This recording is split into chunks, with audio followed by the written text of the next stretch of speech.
Sherpa Peoples. Perkenalkan, nama saya Yuanita Oka Afiliani. Saya merupakan mahasiswi dari program studi S1 Manajemen, Fakultas Ekonomika dan Bisnis, Universitas Natali Triputra. Kali ini saya akan mewawancarai salah satu pelaku usaha bisnis produk kulit yang ada di Colomadu. Let's go.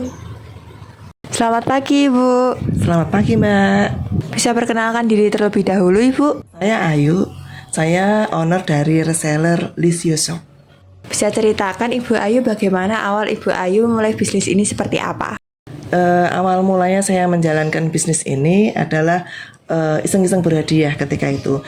Jadi saya posting-posting aja gambar-gambar yang dari produk kulit itu kan. Saya posting-posting kok kemudian kok ada yang tertarik dengan barang yang saya jual gitu. Terus kemudian akhirnya dia tanya dan akhirnya kebeli dan itu puji Tuhan sekali saya dapat tambahan untuk income untuk hasil dari penjualan itu begitu. Sebelum masuk ke topik utama, bisa ceritakan Lisio Shop ini seperti apa, Ibu? Lisio Shop ini itu bergerak dalam bidang penjualan barang-barang dari berbahan kulit.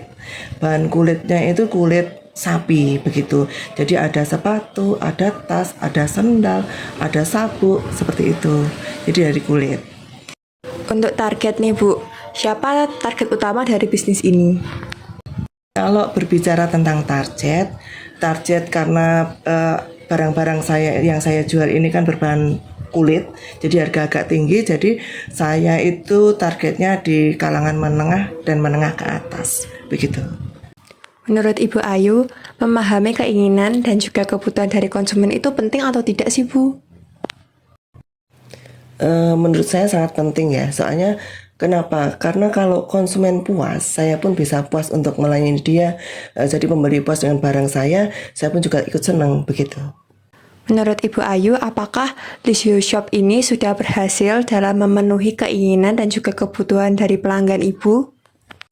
Saya rasa sudah memenuhi keinginan mereka karena apa yang saya inginkan, apa yang dia inginkan itu saya penuhi begitu dengan bukti bahwa banyak sekali konsumen yang kembali lagi membeli produk-produk yang saya posting, yang saya punya begitu.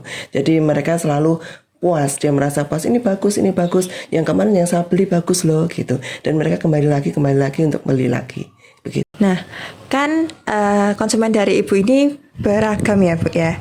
Nah, saya ingin bertanya, bagaimana cara Ibu sebagai owner Lisio Shop ini dalam memahami apa yang konsumen inginkan dan konsumen butuhkan?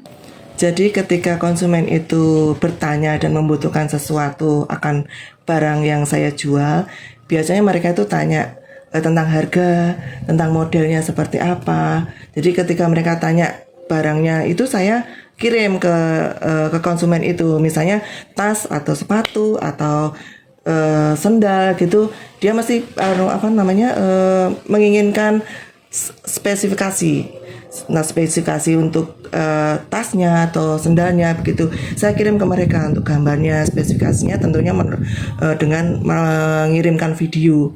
Jadi nanti dia masih tanya, ini dalamnya kayak apa tasnya itu, kayak gitu kan, dalamnya seperti ini, gini, harganya berapa. Nah, ketika konsumen itu cocok dengan apa yang dia inginkan, dan mau akan barang itu, tentunya terus yaudah aku keep yang ini ya Bu, Nah itu di situ. Jadi saya apa yang konsumen inginkan untuk barang yang saya jual itu sebisa mungkin saya memenuhi kebutuhan dan keinginan konsumen itu begitu. Jadi kepuasan itu ada di mereka juga, dan kepuasan itu ada di saya ketika saya jual ke konsumen puas itu, saya juga merasa bahagia, merasa bangga gitu.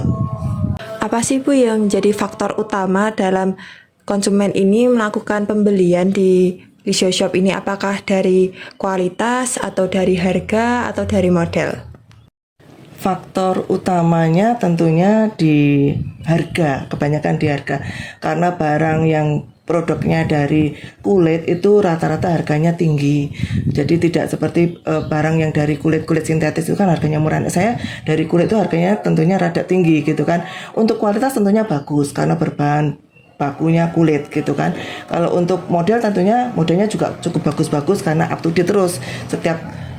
Setiap saat itu di up to date terus untuk yang ngetren saat ini tuh apa lah gitu, selalu ganti model baru seperti itu. Untuk sistem penjualan dari Lizio Shop ini seperti apa sih Bu? Apakah menggunakan media sosial atau menggunakan marketplace? Kalau untuk penjualan saya itu saya memakai online ya, sistem online. Jadi melalui WA atau Instagram gitu. Tetapi saya sering menggunakan ke WA-nya gitu kan. Nek bagi saya karena memang lebih mudah di WA. Kalau untuk marketplace-nya saya belum menggunakan itu. Jadi mungkin di lain waktu ya saya menggunakan itu karena ya bagi saya kok rada rumit gitu. Jadi saya masih menggunakan di WA sama Instagram saja begitu. Kira-kira Ibu kesulitan tidak melayani setiap customer-customer yang ada? Jadi untuk kesulitan di customernya memang kadang-kadang orang per orang itu beda-beda ya. Ada yang dikasih tahu langsung tanggap, ada yang rada berbelit-belit lah. Kesulitan saya di konsumen yang rada berbelit-belit ketika sudah di share gambarnya, di share videonya, tanyanya lebih lebih detail lagi. Sudah saya kasih tahu seperti ini gini, terus akhirnya mereka terus nggak jadi beli lah. Itu sebenarnya merupakan kesulitan saya untuk bagaimana saya bisa menjelaskan ke dia, karena ya bisa jadi orang itu karena di harganya tadi kan saya sudah bilang harganya memang ada tinggi, bisa jadi dia tanyanya lebih itu untuk membatalkan sesuatu yang akan dia beli, ya bisa jadi itu kesulitan di saya. Kalau yang lain-lain sebenarnya ya ada yang gampang ya langsung ketika produknya saya share gitu, oh ya aku pengen yang ini terus akhirnya mereka beli begitu.